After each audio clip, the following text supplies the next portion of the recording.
Good morning guys, welcome back to our new vlog. ಇವತ್ತು current ಇಲ್ಲ, ನಾವು induction use ಮಾಡೋದು. ಸೊ ಬೆಳಿಗ್ಗೆ ತಿಂಡಿ ಮಾಡಿಲ್ಲ. ಇಲ್ಲಿ ನೋಡಿ, ತಿಂಡಿ ಮಾಡೋರೆಲ್ಲ ಮಲ್ಕೊಂಡಿದ್ದಾರೆ. ಒಂದ್ಸರಿ ಬೆಳಿಗ್ಗೆ ಬೇಗ ಎದ್ದು ತಿಂಡಿನಿಲ್ಲ, ಏನಿಲ್ಲ. ಇವತ್ತು ಕರೆಂಟ್ ಯಾವಾಗ ಬರ್ತದೋ ಗೊತ್ತಿಲ್ಲ.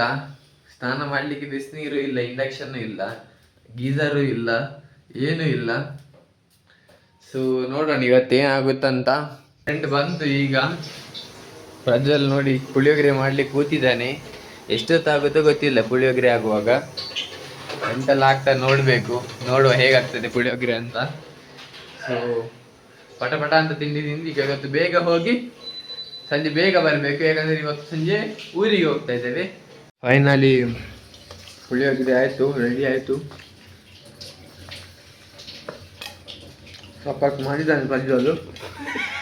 ಏನು ಬೇಕಾದರೂ ಹೇಳಿ, ಒಂದ್ಸರಿ ತಿಂದ್ರೆ ಮತ್ತೆ ತಿನ್ನುವುದೇ ಇಲ್ಲ, ಆ ಥರ ಮಾಡಿದ್ದಾನೆ.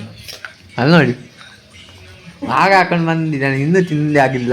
ಅವ್ನಿಗೆ ತಿನ್ಲಿಕ್ಕೆ ಅಷ್ಟು ಅಂದ್ರೆ ಅದನ್ನು ಖಾಲಿ ಮಾಡ್ಲಿಕ್ಕೆ ಅವ್ನಿಗೆ ಮನಸ್ಸಿಲ್ಲ. ಇವತ್ತು ಪಟ ಅಂತ ಕೆಲಸ ಮಾಡಿ ಬೇಗ ಹೋಗಬೇಕು. ಸಂಜೆ ಅಂದರೆ ಊರಿಗೆ ಹೋಗ್ತಿದ್ದೀವಿ ಅಂತ ಹೇಳಿದ್ದೆ ಆಲ್ರೆಡಿ. ಸೊ ಅದಕ್ಕೆ ಬೇಗ ಹೊರಡಬೇಕು. ಒಂದು 4-4:15 ಹಾಗೆ ಹೊರಡಬೇಕು. ಸೊ ಅದಕ್ಕೆ ಬೇಗ ಕೆಲಸ ಮಾಡಿ ಇವತ್ತು ಬೇಗ ಹೋಗಬೇಕು ಕ್ಲೈಂಟ್ ಪ್ಲೇಸಿಂದ. ಸೊ ಇವತ್ತು ಪಟ ಅಂತ ಕೆಲಸ ಸ್ಟಾರ್ಟ್ ಮಾಡುವ. ನಾನು ಹೊರಟೆ ಆಫೀಸಿಂದ, ಕೆಲಸ ಆಯಿತು. ಇವತ್ತು ಬೆಳಗ್ಗೆಯಿಂದ ಫುಲ್ ಬಿಸಿ, ಚಟಪಟ ಅಂತ ಕೆಲಸ ಮಾಡಿದ್ದು. ಬೇಗ ಹೊರಡಬೇಕಿತ್ತು ನಾವು, ಆದರೆ ಸ್ವಲ್ಪ ಲೇಟ್ ಆಯಿತು. ಪ್ರಜ್ವಲ್ ಆಲ್ರೆಡಿ ಬಂದು ಇಲ್ಲಿ ಕಾಯ್ತಾ ಇದ್ದಾನೆ. ಸೊ ಇನ್ನು ಹೊರಟಿ ಊರಿಗೆ. ಜೈ, ಲೆಟ್ಸ್ ಗೋ ಗೈಸ್, ನಮ್ಮ ಪಯಣ ಊರಿಗೆ. ಗೈಸ್ ನಾವು 5 ಗಂಟೆಗೆ ಹೊರಟಿದ್ದೇವೆ. 5:06 ಆಗ್ತಾ ಬಂತು. ಇನ್ನು ಬೆಂಗಳೂರಲ್ಲೇ ಇದ್ದೇವೆ. ಬ್ಯಾಂಗ್ಳೂರು ಟ್ರಾಫಿಕ್ ಸಾಕ್ಷಿತು. ಮಧ್ಯದಲ್ಲಿ ಟೀ ಬ್ರೇಕಿಗೆ ನಿಲ್ಲಿಸಿದ್ವಿ. ಬೆಂಗಳೂರು ಹೊರಗಡೆ ಬಂದ್ವಿ ನೆಲಮಂಗಲದಿಂದ. ಸೊ ಈಗ ಸಣ್ಣ ಟೀ ಬ್ರೇಕ್. ಗೈಸ್ ತಿಂಡಿ ತಿಂದು ಹೊರಟ್ವಿ ನಾವು. ಇನ್ನು ಘಾಟ್ ಸೆಕ್ಷನಲ್ಲಿ ಹೋಗಲಿಕ್ಕಿದೆ. ಸೊ ಅದಕ್ಕೆ ಆದಷ್ಟು ಬೇಗ ಕತ್ಲ ಆಲ್ರೆಡಿ ಆಗುತ್ತೆ, ಆದಷ್ಟು ಬೇಗ ಘಾಟ್ ಸೆಕ್ಷನ್ ಕ್ರಾಸ್ ಮಾಡಬೇಕು. ಸೊ ಇನ್ನು ಸ್ಟಾಪ್ ಇಲ್ಲ, ನಾನ್ ಸ್ಟಾಪ್ ರೈಡಿಂಗ್ ನಮ್ಮದು. ಪ್ರಜ್ವಲ್ ಇಲ್ಲಿ ಕ್ಯಾಮ್ರಾ ಎಲ್ಲ ಫಿಕ್ಸ್ ಮಾಡ್ತಾ ಇದ್ದಾನೆ ಹೆಲ್ಮೆಟ್ಗೆ. ಏನೆಲ್ಲ ಕ್ಯಾಪ್ಚರ್ ಮಾಡ್ತಾನೆ ನೋಡುವ. ನಾವೀಗ ಟೀ ಬ್ರೇಕಿಗೆ ನಿಲ್ಲಿಸಿದ್ವಿ. ಒಂದೇ ಸ್ಟ್ರೆಚ್ಚಲ್ಲಿ ಒಂದು 200 ಕಿಲೋಮೀಟ್ರ್ ಬಂದ್ವಿ. 7 ಗಂಟೆಗೆ ತಿಂಡಿ ತಿನ್ನಲಿಕ್ಕೆ ನಿಲ್ಲಿಸಿದ್ವಿ ಬೆಂಗಳೂರಲ್ಲಿ. ಈಗ ಹಾಸನದಲ್ಲಿದ್ದೇವೆ. ಒಂದೇ ಸ್ಟ್ರೆಚ್ಚಲ್ಲಿ ಇನ್ನೂ 175 ಕಿಲೋಮೀಟ್ರ್ ಹೋಗಲಿಕ್ಕಿದೆ. 175 ಕಿಲೋಮೀಟ್ರ್ ಹೋದರೆ ಮನೆಗೆ ಹೋಗ್ತೇವೆ.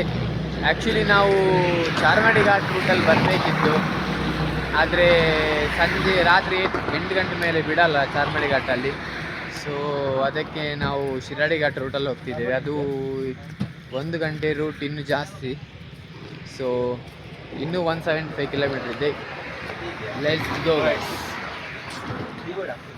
ಟೀ ಎಂಕೆ ಒಂಜ್ಬನ ಗೈಸ್. ನಾವು ಬೈಕ್ ಇದೊಂದು 2 ಫೋಟೋ ತೆಗೆದು ಹೊರಟ್ವಿ ನಾವೀಗ. ನಮ್ಮದು ಟೀ ಕುಡ್ದಾಯಿತು. ಇನ್ನು ನೆಕ್ಸ್ಟ್ ಸ್ಟಾಪ್ ಇಲ್ಲೆಂತ ನೋಡಬೇಕು. ಅಲ್ಲಿವರೆಗೂ ಹೋಗ್ತಾ ಇರೋದು. ಗೈಸ್ ಆ ಕಡೆ ನೋಡ್ಬೋದು ನೀವು, ಫುಲ್ ಗುಡ್ಡ ಕುಸಿತ ಆಗಿದೆ ಶಿರಾಡಿಯಲ್ಲಿ ಮೊನ್ನೆ ಬಂದಿರೋ ಮಳೆಗೆ. ಗೈಸ್ ಫುಲ್ ಫಾಗ್ ಇದೆ ಚಾರ್ಮಾಡಿ ಘಾಟಲ್ಲಿ, ನೋಡ್ಬೋದು.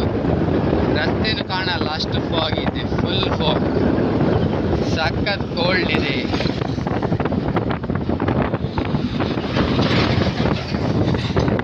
ನಾವೀಗ ಶಿರಾಡಿ ಘಾಟ್ ಕೆಳಗಡೆ ಬಂದ್ವಿ. ಸೊ ಇಲ್ಲಿ ಟೀ ಕುಡಿಲಿಕ್ಕೆ ನಿಲ್ಲಿಸಿದ್ವಿ.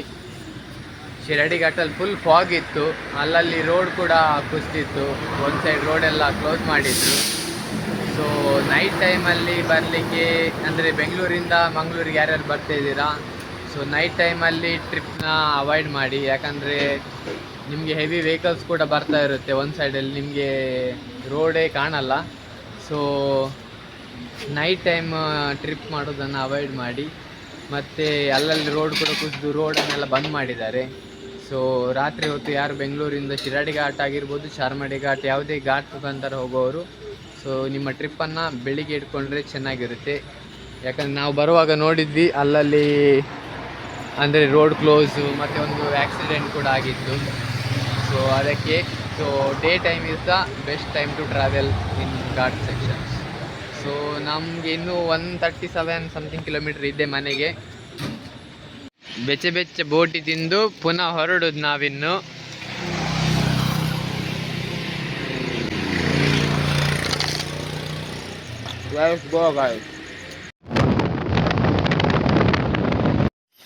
ಗೈಸ್ ಇಲ್ಲಿ ನೋಡಿ, ನಾವು ಇಲ್ಲೊಂದು ಬೆಳ್ತಂಗಡಿ ರೂಟಲ್ಲಿ ಬಂದ್ವಿ. ಇಲ್ಲಿ ಫುಲ್ ಕತ್ತಲೆ ಇದೆ, ಕಾಡು.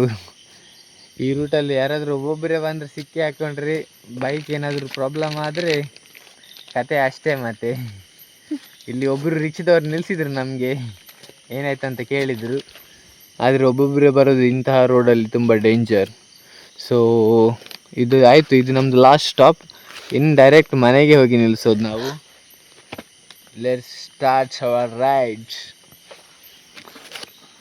ನಾವು ಫೈನಲಿ ಮನೆಗೆ ಬಂದ್ವಿ, ಸಾಕಾಯಿತು. ಇನ್ನು ಮುಂದಿನ ಲಾಗಲ್ಲಿ ಸಿಗುವ. Good night.